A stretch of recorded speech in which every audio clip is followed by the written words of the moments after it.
세상 소망 네, 오늘 함께 예배하시는 모든 분들 가운데 하나님의 은혜와 축복하심이 충만케 넘치기를 주의 이름으로 간절히 축복합니다. 오늘 특별히 행복축제인데요. 이제 설교 시간이니까 제가 조금 편하게 지난 주에 협동목사님 설교하시면서 그런 다 잘 참석하셔야 된다고, 있는 사람들이라도 더 잘 참석하셔야 된다고, 아니면 목사의 마음이 얼마나 힘든 줄 아냐고. 제가 어젯밤에 너무 힘들었거든요. 못 온다는 얘기가 계속 전화가 오는 거예요. 목사님 어쩌죠, 내일 이만저만 못 오는데요. 뭐 이렇게 오늘 무슨 날이에요? 이렇게 다 날 받으셨어요. 다 못 온다는 거예요. 애가 너무 아파요. 애가 너무너무 아파요. 그렇죠. 12월 찬바람 보면 아프죠 뭐. 너무 아파요. 목사님 뭐 무슨 교육 때문에 이번에 꼭 교육 받으러 오는, 뭐 빠질 수가 없는, 그죠? 먹고 살아야 되는데 교육 받아야 되고, 또 어디 가요? 무슨 일 때문에 무슨 일이 생겼고요. 또 우리 오늘 외국인 교수님들도 다 못 오셔. 무슨 일이 있었어요? 목사가 행복축제를 앞두고 마음이 너무 힘겨워요. 토요일날 밤이 너무 힘겨운 거예요. 그걸 막 단체로 다 몰아서 받았어요. 다 몰아서 정보를 얻고 나니까 막 이렇게 막 했다가 토요일날 밤에 너무 기운이 없는 거예요. 너무 기운이 없어. 오늘 유아실에 사람이 빈다는 거예요. 막 괴로운 거예요. 그래서 앉아있다가 토요일날 밤에 집에 들어가서 앉아있다가 저 이사할 때 나 바람 쐬러 나갈 거다. 따라 나올 거야? 그랬더니 따라 나오래. 같이 바람 쐬러 가지.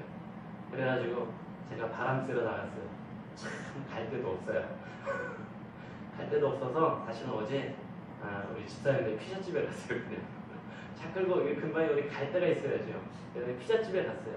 제 이런 마음 얘기는 사실 꺼내놓지도 않았어요. 가가지고 아무 얘기도 안 하고 그냥 반갑습니다 집사님 막 그러고 이야기하면서 이런저런 이야기, 우리 성탄절날 어떻게 하실 거예요? 남성교회 성탄절 어떻게 하시기로 하셨어요? 막 그런 이야기 하면서 이야기했어요. 그리고 살짝 마지막에 살짝 내일 혹시 누구 오신대요? 네, 살짝 오실 것 같아요. 그 행복한 소식을 이만큼 가슴에 품고 들어오려고 일부러 거기까지 갔다가 이렇게 왔어요. 오늘 왔는데 마음이 한결 편해졌어요. 오늘 우리 가운데 제가 많이 빠지셔가지고 여러분들 마음도 속상할까봐 제가 미리 선수 친 거니까 오늘 기쁨과 감사함으로 하나님께 우리에게 주시는 은혜를 누리면서 기쁨과 감사함으로 오늘 행복한 축제를 하나님 앞에 올려드릴 수 있기를 간절히 소망합니다. 오늘 행복축제 맞이해서 저는 난 누구냐, 나는 어떤 존재인가 라는 이야기를 좀 해보려고 합니다. 이 정체성, 아이덴티티인데요. 내가 도대체 어떤 존재일까? 사실 내가 어떤 존재인지를 깨닫는 건 너무 중요한 일입니다. 나는 누구이냐? 나는 어떤 존재인가? 이것이 정체성인데요. 왜 이게 중요하냐면 그렇게 살아가는 힘이 되기 때문에 그렇습니다. 간혹 당신들은 더 어려서 애를 낳으셨으면서 어르신들이 막 결혼한 신혼부부가 애를 낳으면 당신들은 더 어려서 막 19살, 20살에 애를 낳으셨으면서 그래요. 아이고 애가 애를 낳았어 막 그럽니다. 당신들은 막 더 어렸을 때 낳으셨으면서 어른들 눈에는 애 같아 보이는 거죠. 근데 정말 놀랍게도요, 애가 애를 낳은 것 같은데 엄마가 되면 엄마가 됩니다. 이게 정체성입니다. 엄마가 되면 어디서 나왔는지 모르는 그 힘이 엄마가 되게 해요. 제가 가끔 저희 유아실에 있는 엄마들한테 애가 아파서 막 힘들어하고 그러면 이제 엄마 되려고 하는 거야. 엄마 되게 하시는 거야. 라는 그런 표현을 간혹 씁니다. 그렇게 내가 살아갈 수 있는 힘을 정체성은 나에게 허락해 줍니다. 또 한 가지 내가 어떻게 살아가야 되는지 방향성을 제시하는 게 바로 정체성입니다. 저는 아빠거든요. 난 아빠로 살아야지 라는 어떻게 그러면 아빠로 살아가는 것인지에 대한 방향성이, 내 정체성이 그 방향성을 제시해 주고 있습니다. 오늘 우리는 믿음의 백성 크리스천들입니다. 우리가 신앙인으로 앞으로 세상에 살아가는 한 사람으로서 어떻게 살아가야 되는지 기준이 되는 게 바로 이 정체성에 관한 이야기입니다. 저 사실 이 Who am I? 나는 누구이냐라는 이 주제와 제목으로 제가 이미 여러분들에게도 광고도 하고 말씀도 드렸고 기도의 부탁을 드렸던 것처럼 실은 지난 이번 한 학기 나사렛 대학교 채플에 들어가서 한 학기 내내 믿지 않는 학생들에게 이야기했던 설교입니다. 그래서 그 학생들에게 나는 누구인지를 깨닫는 것, 이 복음을 제가 나는 누구인지에 담아서 그 한 학기 내내 전했던 이야기를 오늘 저는 정리해서 여러분들과 이제 나누려고 합니다. 내가 살아감에 힘이 되고 기준이 되는 것이 정체성이고요. 그래서 그 정체성을 깨닫는 것이 내가 살아가는 데 있어서 무척이나 중요한 이야기가 되어집니다. 그러면 나는 어떤 존재인가요? 먼저 창세기 1장 27절의 말씀 보면 하나님이 자기 형상, 곧 하나님의 형상대로 사람을 창조하시되 남자와 여자를 창조하시고 그랬습니다. 하나님의 창조의 역사를 보면 하나님께서 다 천하 만물들을 6일간에 걸쳐서 천하 만물들을 다 창조하셨습니다. 그 가운데 아주 특별한 창조가 존재합니다. 다른 것들과 구별되어지면 아주 특별한 창조가 등장하고 있습니다. 그것이 무엇입니까? 바로 우리 인간을 창조하신 것입니다. 다른 것은 한결같이 말씀으로 창조하셨지만 사람은 흙으로 빚어서 창조하셨다고 말씀하고 계십니다. 그리고 그 코에 생기를 불어넣으시니 생명이 된지라. 영적인 존재가 되게 하신 것, 매우 특별한 존재가 바로 우리가 되었다라는 것입니다. 그런데 그것보다 더 특별한 또 한 가지의 특징이 있습니다. 바로 이 창세기 1장 27절 가운데 등장하는 것처럼 하나님의 형상을 따라 창조하셨다라는 사실입니다. 이건 무엇을 이야기하냐면 우리가 매우 특별한 존재라는 것을 이야기합니다. 그리고 그 가운데서도 매우 특별하게 사랑받는 존재라는 것을 말씀하고 있는 것이 바로 하나님의 형상을 따라 창조하셨다라는 이야기입니다. 하나님은 이처럼 우리를 창조하실 때 하나님을 닮은 하나님의 형상을 닮은 하나님의 자녀들로, 하나님의 백성들로 우리를 창조해 주신 줄로 믿습니다. 이게 우리라는 존재들입니다. 모든 아이들은 다 귀엽고 이쁘지요. 아이들은 어쩜 그렇게 이쁜지 몰라요. 아이고 너무 이쁘다 막 그러잖아요. 너무너무 이쁘고 다 사랑스럽습니다. 그런데 그 중에도 누가 제일 사랑스럽고 누가 제일 이쁘죠? 내 새끼가 제일 사랑스럽고 내 새끼가 제일 이쁜 거예요. 남들은 뭐라든지 간에 내 새끼가 제일 이뻐요. 남들은 뭐라든지 간에 내 새끼가 가장 이쁘고 가장 귀하고요. 가장 존귀합니다. 왜요? 나를 닮은, 내 형상을 닮은 내 핏줄이기 때문에 그렇습니다. 부모님께 가장 사랑받는 존재가 바로 그 자녀라는 존재인 것입니다. 내가 잘났든지 잘 못났든지 상관이 없습니다. 우리 부모님이 나를 사랑하실 때 내가 뭐 가진 게 있어서 사랑하셨습니까?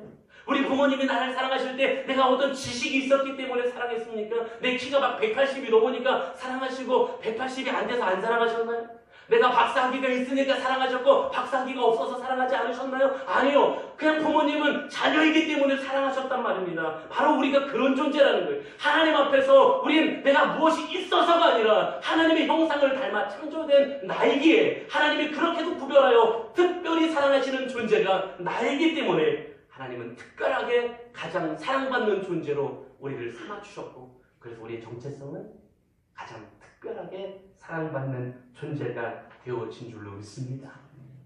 그리고 그 가장 사랑하는, 그 특별히 구별하여 사랑하는 우리에게 특별한 권한을 부여해 주신 것입니다.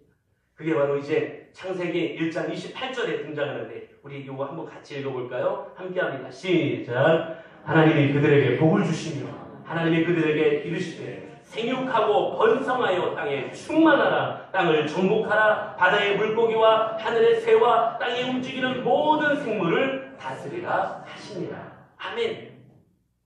가장 사랑하는, 특별히 사랑하는 존재 인간을 마지막에 창조하시고 모든 피조물들을, 세상을 인간에게 맡기시는 장면. 특별히 생육하고 번성하고 땅에 충만한 땅을 정복하는 축복을 주셨으면서 거기에 가장 특별한 축복을 하나 주시고 계십니다. 무엇입니까? 다스리라라는 거예요. 모든 것을 창조하셔서 가장 특별하게 창조하신 우리 인간에게, 가장 구별하여 사랑하는 우리 인간에게 허락하신 그 권한이 바로 다스리라라는 권한이었다는 것입니다. 그런데 다스림이라는 권한은 원래 누구의 몫입니까? 다스림은 하나님의 몫입니다. 통치는 하나님의 몫입니다. 그래서 하나님의 나라는 하나님의 다스림과 하나님의 통치 가운데 있는 것이 하나님의 나라인 줄로 믿습니다. 원래 그건 하나님의 몫이에요. 그런데 그 가운데 일부분을 사람에게 맡겨주신 거예요. 그 가운데 얼마나 우리를 사랑하셨는지 그 가운데 일부분을 우리에게 부여해 주신 거예요. 우리를 다스릴 수 있는 존재가 되게 하셨다는 거죠. 그러면 그냥 야, 너 다스려 라고만 말씀하신 게 아닙니다. 다스릴 수 있는 권한을 주실 때 우리에게 다스릴 수 있는 지혜도 주셨고요. 다스릴 수 있는 능력도 허락해 주신 줄로 믿습니다. 그러니까 우리가 세상 피조물을 다스리면서 살아갈 수 있는 거예요. 다스릴 수 있는 지혜도 하나님이 허락해 주셨고요. 다스릴 수 있는 능력도 하나님이 주셨다라는 것입니다. 제가 간혹 그런 이야기를 하지만 만일 하나님께서 우리에게 그 다스림의 권한을 부여해 주시지 않았다면, 그래서 다스릴 수 있는 지혜와 능력을 부여해 주시지 않았다면 어떻게 될 뻔했을까라는 상상을, 정말 말도 안 되는 상상을 저 가끔 해봐요. 만약에 그냥 약육강식의 그 생태계의 어떤 질서 속에서 우리를 인간을 거기다 던져놓으시고 너희도 약육강식으로 한번 살아내봐 라고 하셨다면 우리가 어느 정도쯤에서 생태계의 한 구성원으로 살아가고 있었을까요? 동물을 막 이렇게 함부로 하면 안 된다라고 생각해서 제가 별로 서커스나 이런 것도 썩 좋아하진 않습니다만은, 예를 들어서 그 서커스를 할 때 보면 조련사가 말 한마디 하면, 아니면 채찍 한번 휘두르면요, 저 무시무시한 호랑이들이 앙증맞게 막 이렇게 두 발로 서 있습니다. 아니면 채찍질 한 번에 막 불구덩이에 막 호랑이가 막 뛰어들기도 하고요, 사자가 뛰어들기도 합니다. 여러분들 그런 상상 안 해보셨나요? 저는 가끔 말도 안 되는 상상을 해봅니다. 약육강식의 생태계 질서 속에서 인간을 던져놓으시고 너희들도 한번 그 생태계 질서 속에서 살아봐 라고 우리에게 다스릴 수 있는 권한을 주시지 않았다면, 예를 들어 그럴 일은 없겠지만 서커스를 하면 호랑이가 우리 앞에서 엉 하면 막 이렇게 앙증맞은 모습으로 막 이렇게 서 있어야 되고, 사자가 엉 한 번 하면 막 사람이 불구덩이로 뛰어들어야 되고, 그런 모습이 우리가 아니었을까라는 저는 말도 안 되는 상상을 좀 해봅니다. 황소랑 씨름하면 우리가 이길 수 있습니까? 그 황소가 밭을 가는 게 아니라 어쩌면 황소가 뒤에서 하면 우리가 밭을 갈아야 됐을지도 모르겠지요. 어쩌면 말도 안 되는 이야기입니다. 말도 안 되는 상상이죠. 그러나 우리에게 다스릴 수 있는 권한을 주셨다는 건 이런 겁니다. 다스릴 수 있는 지혜를 주셨다는 거고요. 다스릴 수 있는 능력을 우리 가운데 부여하셔서 우리로 세상을, 모든 만물을 다스릴 수 있도록 하셨다라는 것입니다. 그러면 다스린다라는 것은 무엇을 이야기하는 것입니까? 다스린다라는 것 안에는 지배한다라는 의미가 있습니다. 그래서 우리는 다스림이라는 단어를 생각하면 지배한다라는 것만 생각하게 됩니다. 그런데 다스림에는 지배한다라는 의미뿐만 아니라 섬긴다라는 의미가 있습니다. 그리고 다스린다라는 의미 안에는 잘 관리한다라는 의미를 가지고 있습니다.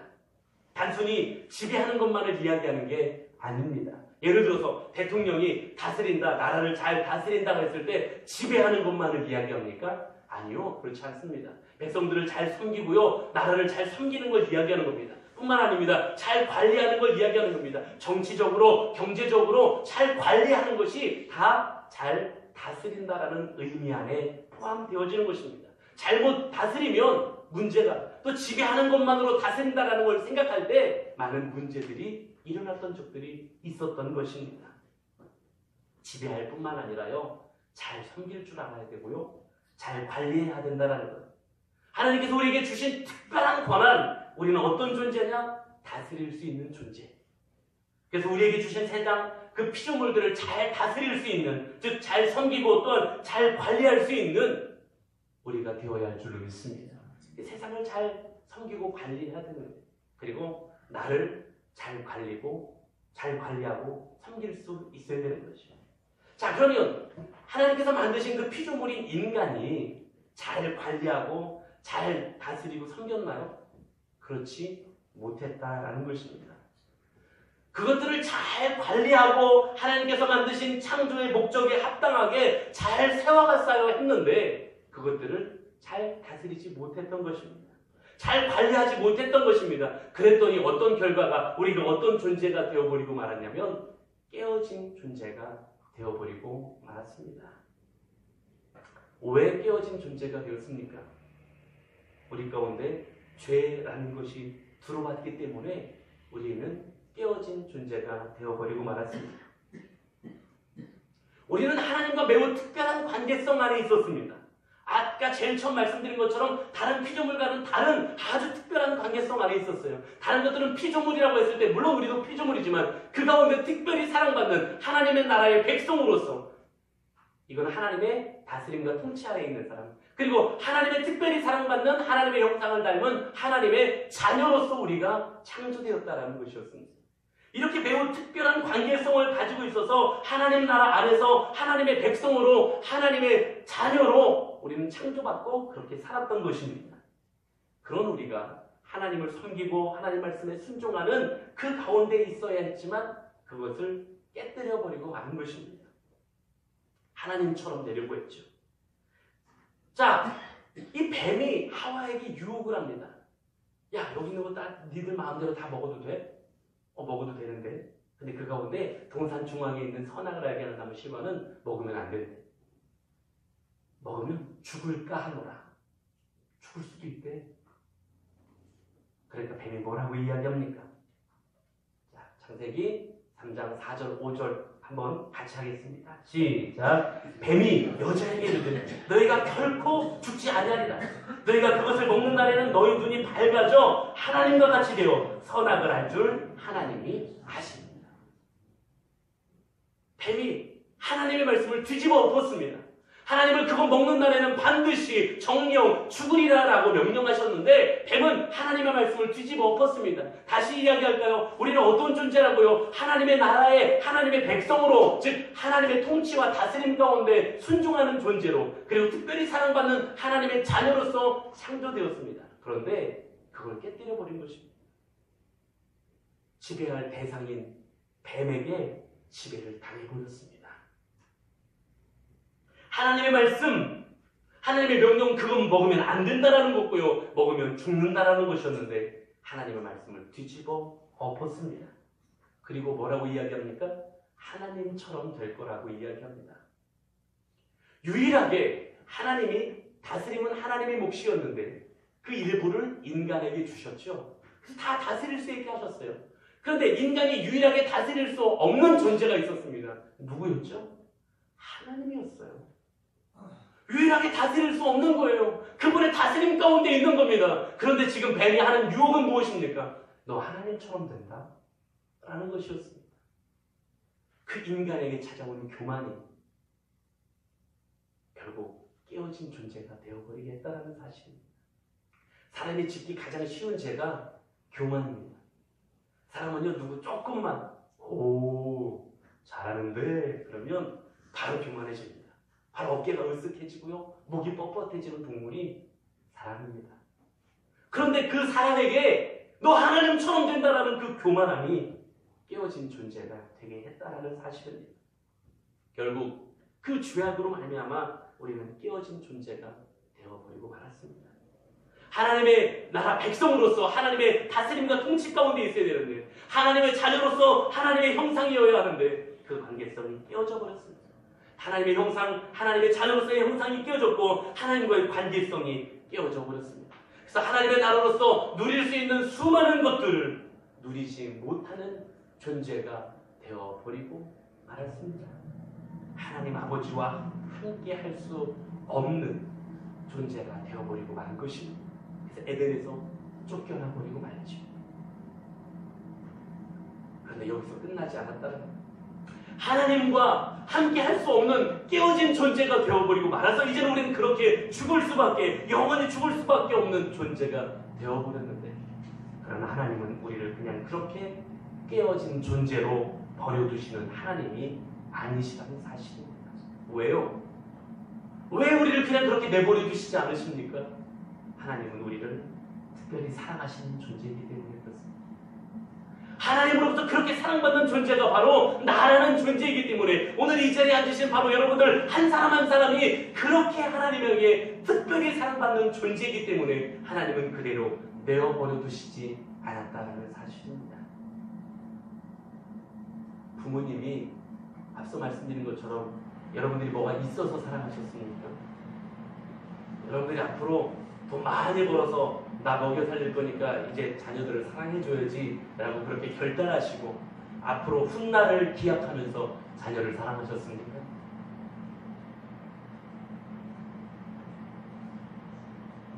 내가 부모님 말씀 안 들어도 속삭여도 지질이 부모를 고생시켜도 마음 아프게 해도 부모이기 때문에 여전히 사랑하셨던 것처럼 오늘 하나님이 깨어진 존재가 되어버렸고 하나님 앞에 불순종한 존재가 되어져 버렸는데도 그럼에도 여전히 하나님이 우리를 사랑하신 줄로 믿습니다. 그리고 나서 우리에게 다시 돌아올 수 있는 회복의 길을 열어주셨다는 사실입니다. 이게 바로 오늘 우리 함께 읽은 본문의 말씀. 오늘 다시 한번 오늘 본문의 말씀을 다시 한번 읽겠습니다. 시작. 하나님이 세상을 이처럼 사랑하사 독생자를 주셨으니 이는 그를 믿는 자마다 멸망하지 않고 영생을 얻게 하려 하심이라. 아멘. 그 하나님이 우리를 그렇게도 사랑하시는 그 하나님이 이 세상을 이처럼 사랑하사 우리를 인간을 이처럼 얼마만큼 사랑하셨느냐. 하나님을 떠나서 깨어진 존재가 되어서 영원히 죽을 수밖에 없는 그 존재인 우리를 사랑하셔서 하나밖에 없는 독생자 예수 그리스도를 보내셔서 내가 죽어야 되는데 대신 죽게 하셔서 우리로 살 수 있는 길을 열어주셨다. 어떻게 할 때? 그 사실을 믿는 믿음 안에서 회복할 수 있는 길을 열어주셨다는 사실. 다시 하나님의 백성으로 다시 하나님의 자녀로 온전하게 회복할 수 있는 길을 열어주셨다라는 것입니다. 이게 우리에게 다시 허락하신 하나님 자녀됨과 하나님 백성됨의 축복의 약속이고 우리의 정체성인 줄로 믿습니다. 우리에게 다시 그 길을 허락하셨다라는 사실입니다. 그래서 오직 그분 예수님만 믿기만 하면 오직 그분을 따라가기만 하면 하나님께로 돌아갈 수 있는 하나님 아버지와 다시 함께할 수 있는 깨어진 존재가 되어 하나님과 영원히 함께할 수 없는 존재가 되었었는데 다시 함께할 수 있는 존재가 될 수 있도록 하나님 길을 열어놓으셨다는 사실입니다. 그리고 그 길은 오직 예수 그리스도라고 말씀하고 있습니다. 요한복음 14장 6절이 예수 그리스도께서 하신 말씀이 무엇입니까? 내가 곧 길이요 진리요 생명이니 나로 말미암지 않고는 예수님으로 말미암지 않고는 아버지께로 올 자가 없느니라 라고 말씀하고 있습니다. 오직 그 예수님께서 우리가 아버지께로 돌아갈 수 있는 아버지의 품으로 회복될 수 있는 유일한 길이요 오늘 그 믿음 속에서 회복할 수 있는 길을 여심히 하나님이 우리에게 허락하신 축복이고 권한인 줄로 믿습니다. 오직 예수님으로 다시 하나님께 돌아가서 하나님의 통치와 다스림 가운데 그리고 하나님의 자녀로서 온전히 행복하게 살아갈 수 있는 하나님의 나라 안의 백성이 될 수 있게 하셨다라는 사실입니다. 그럼 이게 우리에게 그럼 하나님의 자녀로서 다시 회복할 수 있는 권한을 주셨다라는 증거가 무엇이냐고요? 수없이 많은 이야기가 있지만 오늘 두 가지로 정리할 수 있는 거예요. 자, 어떻게 회복되느냐? 자, 먼저 요한복음 1장 12절 보면 영접하는 자, 곧 그 이름을 믿는 자들에게는 하나님의 자녀가 되는 권세를 주셨으니 라고 말씀하셨습니다. 자, 어떤 모습이 회복되는 거냐? 회복될 수 있는 길을 허락하셨는데 아주 특별한 바로 하나님의 형상을 닮은 하나님의 자녀됨을 다시 회복하게 하시겠다라는 거였습니다. 내가 예수 그리스도를 영접하기만 하면 믿기만 하면 하나님 자녀로서 하나님의 형상을 닮은 그 하나님의 자녀로서 모습을 권한을 모든 정체성을 다시 회복하시는 축복을 허락해 주신다라고 약속해 주고 계신 것입니다. 우리가 처음 창조되었을 때에 그렇게 특별하게 사랑받는 하나님의 자녀로서 창조되었었던 것처럼 하나님은 이제 우리를 그렇게 회복된 존재로 만들고 계시다는 사실입니다. 사랑하는 여러분, 오늘 우리에게 그 회복의 길을 열어놓으신, 우리의 정체성을 회복된 존재가 되게 하시려고 우리에게 그 사랑의 길을 열어놓으신 하나님의 말씀을 기억하면서 오늘 그 회복됨의 길을 걸어갈 수 있는, 오늘 이 자리에 함께 예배하시는 우리 모두가 될 수 있기를 주의 이름으로 간절히 축복합니다. 우리가 그러면 하나님의 자녀로서 회복되었다라는 증거가 있는데요, 크게 두 가지로만 오늘 이야기하자면, 첫 번째 마태복음 7장 7절의 말씀 보면 구하라 그리하면 너에게 주실 것이요, 찾으라 그리하면 찾아낼 것이요, 문을 두드리라 그리하면 너에게 열릴 것이니 라고 말씀합니다. 우리가 하나님 자녀 되었다라는 첫 번째 증거는 우리로 기도할 수 있는 존재가 되게 하셨다라는 사실입니다. 자녀는요, 달라고 할 수 있는 권한이 있습니다. 저희 집 애들도요, 저한테 맡겨놓은 것도 아닌데 뭘 자꾸 달라고 해요. 뭐 사달라고도 하고요, 뭐 필요하다고 달라고 합니다. 제가 줘야 돼요. 왜? 내 새끼니까, 내 자녀들이니까. 근데 지나가는 아이들이 나를 붙잡아 놓고 아저씨 나 뭐 좀 주세요. 물론 제가 워낙 착한 사람인지라 줄 수도 있겠습니다만은 제가 그 줄 책임과 의무는 없다라는 것입니다. 왜요? 내 자녀가 아니기 때문에 그렇습니다. 오늘 하나님이 우리에게 자녀됨의 권한을 다시 증거로 보여주고 계신 것은 뭐냐? 구하라! 그러면 너에게 주겠다라는 약속인 줄로 믿습니다. 우리에게 기도할 수 있는 권한을 주신 거예요. 왜? 하나님의 자녀니까요. 하나님 아버지는 우리의 자녀된 우리의 기도를 들으시겠다라고 약속하고 계신 것입니다. 자녀됨의 권한, 그거는 기도할 수 있는 권한입니다. 달라고 할 수 있는 권한입니다. 요청할 수 있는 권한입니다. 아니면 때로는 떼쓸 수 있는 권한입니다. 때는 자녀에게 쓸 수 있는 겁니다. 오늘 그 권한을 누릴 수 있는 지혜가 우리에게 있기를 간절히 소망합니다. 때로는 그 권한을 누려야 됩니다. 하나님 앞에 요청할 수 있어야 되고요, 간구할 수 있어야 되고요, 아니 때로는 떼쓸 수도 있어야 됩니다. 하나님 아버지, 나에게 이 소원들을 이루어 주십시오. 자녀들의 특별한 권한이 우리에게 있음을 기억하시고 이 권한을 누릴 수 있는 은혜와 무엇보다 지혜가 우리 모두에게 있기를 주의 이름으로 간절히 축복합니다. 또 한 가지 권한이 있는데요, 이사야 41장 10절 말씀 보면 하나님의 이와 같은 말씀이 있습니다. 두려워하지 말라, 내가 너와 함께함이라. 놀라지 말라, 나는 내 하나님이 되리라. 내가 너를 굳세게 하리라. 참으로 너를 도와주리라. 참으로 나의 의로운 손으로 너를 붙들리라. 할렐루야. 두 번째, 우리가 자녀됨의 증거는 하나님이 우리와 함께 하신다라는 거예요.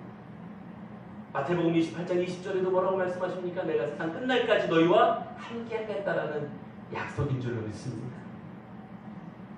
내가 어릴 때에, 약할 때에, 나는 굉장히 약한데도요, 부모 손 붙잡고 가면 그렇게 든든할 수밖에 없는 거예요.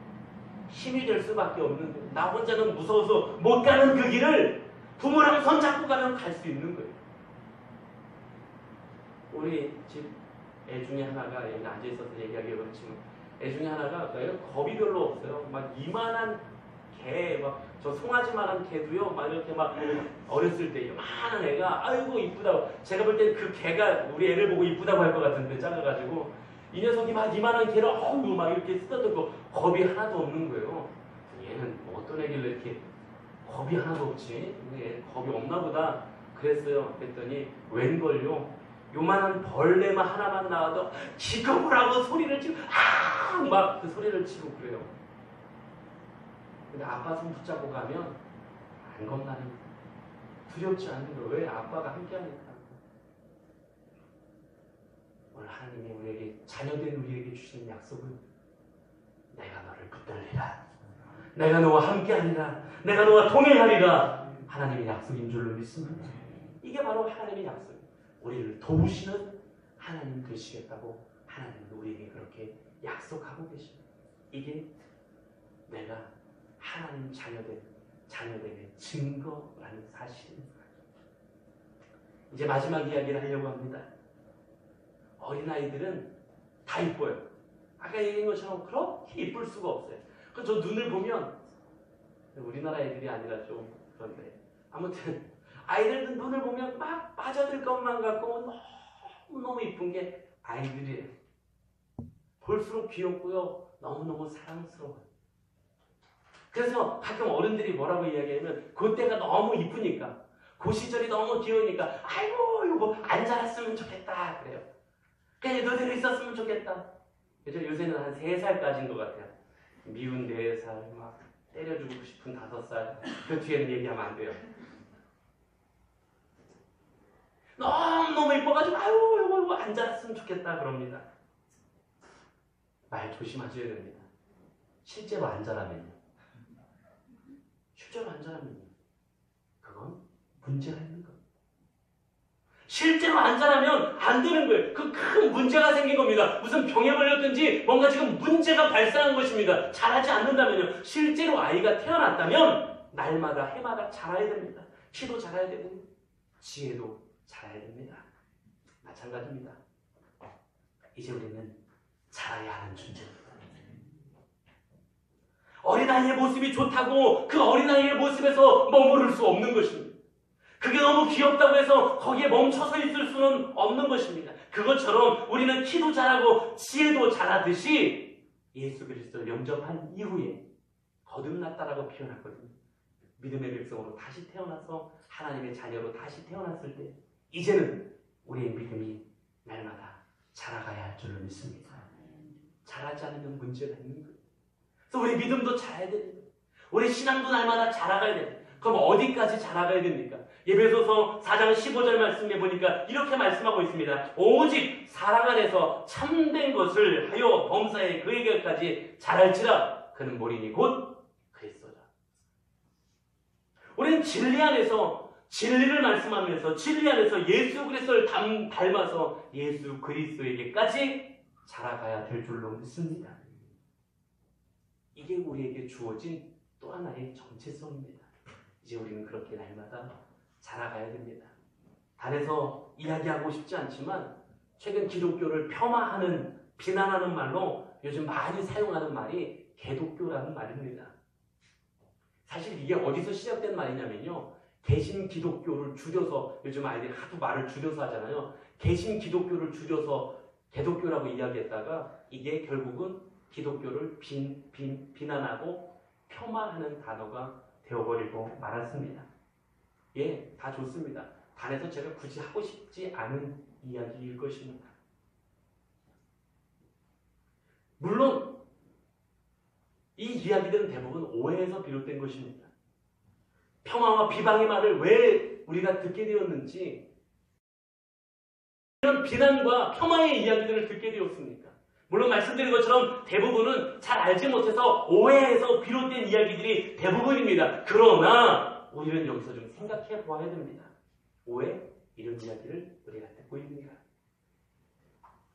저는 오늘 그 이유가 여기 있다고 생각합니다. 자라지 않기 때문입니다.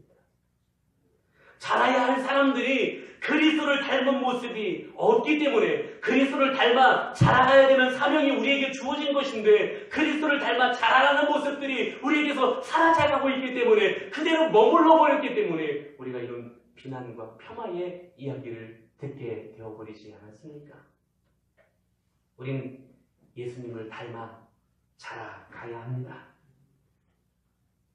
이 문구는 전 세계 모든 나사렛 교회 그리고 나사렛 학교들이 가지는 동일한 교육 목표입니다.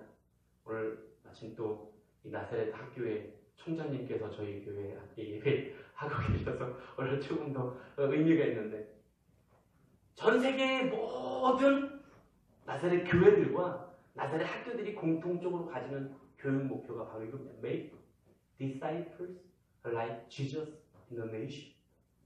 제자를 만들어야 돼요. 어떤 제자? 그리스도를 닮은 제자를 열방 가운데 만드는 것이 모든 나사렛 교회와 나사렛 학교들의 교육 목표입니다. 저희 교회는 항상 이 문구가 저희 교회는 언제든지 제가 이 교육 문구를 항상 그래서 교회 중앙에다가 이렇게 항상 표시해 놓고 우리가 보게끔 하고 있는데요. 그리스도를 닮은 제자가 되어야 하고요. 그리스도를 닮은 제자를 삼아가는 것이 우리에게 주어진 존재성이고 또 사명인 줄로 믿습니다. 우리 제자교회도 이 사명의 부르심 속에서 지금 제자반을 진행하고 있는 것입니다. 사랑하는 여러분, 우리의 정체성을 믿음으로 이제 자라가야 할 줄로 믿습니다. 예수 그리스도를 닮아 자라가는 것이 우리의 정체성입니다. 그러기 위해 기준이 필요하죠. 첫 번째 기준은 말씀입니다. 성경이 가르치고 있는 것을 따라가야 됩니다. 우리가 왜 깨어진 존재가 되었습니까? 하나님이 하신 말씀에 순종하지 않았기 때문에 깨어진 존재가 되었습니다. 이제 회복하신 하나님 앞에서 우린 다시 자라가는 존재가 되어야 할 때 말씀을 기준으로 자라가야 될 줄로 믿습니다. 그분을 닮아가기 위하여 그분이 하셨던 말씀들, 그분이 삶을 가까이서 들여다보아야 됩니다. 그래서 말씀을 들어야 되고요. 말씀을 읽고 묵상하는 삶을 살아서 그 기준 속에서 그리스도를 닮아 자라가야 될 줄로 믿습니다. 또 한 가지 기준은 질문 속에서 살아야 됩니다. 무슨 질문이냐? What would Jesus do? 예수님이라면 어떻게 하셨을까? 왜? 우리는 예수님을 닮아 자라가야 되는 사람들이기 때문에 예수님이라면 어떻게 하셨을까라는 질문을 가지고 살아가야 된다는 거죠. 샤르트르가 인생은 B, birth, B와 D, death, 죽음 사이에, 태어남과 죽음 사이에 C, choice다라고 이야기했죠. 그래서 인생은 어쩌면 살아가면서 수많은 선택을 하면서 살아갈 수밖에 없습니다. 어떤 상황에서든지 결정을 해야 되는 선택의 그 삶을 살아가는 것이 인간의 모습입니다. 무엇을 선택하겠습니까? 그때 우리는 질문을 던져야 한다는 것입니다. What would Jesus do? 예수님이라면 어떻게 하셨을까? 사랑하는 여러분, 오늘 이 질문 속에서 다시 예수님을 닮은 예수님의 제자로 날마다 자라가는 우리의 정체성을 기억하며 그렇게 자라갈 수 있는 우리 모두가 되기를 주의 이름으로 간절히 축복합니다. 네, 말씀을 마치려고 합니다. 오늘 저는 Who am I? 나는 누군가에 대한 이야기를 조금 길 수도 있지만 그것을 한번 정리해봤습니다. 우리는 특별히 사랑받는 존재입니다. 하나님의 형상을 닮아 하나님 나라 백성으로서 하나님의 형상을 닮은 하나님의 자녀로서 그 어떤 피조물과 비교할 수 없이 하나님의 사랑받는 존재입니다. 그리고 그 사랑받는 존재이기에 하나님 우리에게 다스릴 수 있는 권한을 잘 다스리라고, 잘 섬기고 잘 관리하라고 우리에게 다스릴 수 있는 존재가 되게 해 주셨습니다. 그런데 잘 다스리지 못했습니다. 잘 관리하지 못했습니다. 우리의 관계성, 하나님의 다스리는 가운데 있어야 되는데 그 관계성도 깨어져 버렸습니다. 교만함으로 깨어진 존재가 되어버리고 말았습니다. 그러나 하나님과 함께할 수 없는 존재가 되어진 우리를 여전히 사랑하시고 구별하여 사랑하셔서 오늘 말씀처럼 이처럼 어떻게 독생자 예수 그리스도를 우리 가운데 보내시기까지 사랑하셔서 우리로 회복의 길을 열어주신 줄로 믿습니다. 그리고 그분을 믿는 자마다 다시 처음 구별하여 창조하셨던 하나님의 자녀됨을 회복할 수 있게 그렇게 해주셨다는 사실, 우리로 기도할 수 있는 존재, 하나님 손에 붙잡힌 바며 인도함 받고 보호함 받는 존재가 되게 하셨다는 사실, 그리고 이제 우리는 그 믿음 안에서 날마다 자라가는 존재가 되게 하신 줄로 믿습니다. 사랑하는 여러분, 이게 우리입니다. 제가 말씀을 시작하면서 정체성이 뭔지 말씀을 드렸죠. 정체성은 그렇게 살아가는 힘입니다. 또 한 가지는 방향을 제시하고 있는 것입니다. 오늘 우리의 정체성을 기억하며 그 방향을 바라보고 하나님이 기뻐하시는, 하나님이 소망하시는 다시 그 하나님 나라를 세워갈 수 있는 사랑하는 오늘 이제 함께 예배하는 우리 모두가 되어질 수 있기를 주님의 이름으로 간절히 축복합니다. 이제 우리 다 같이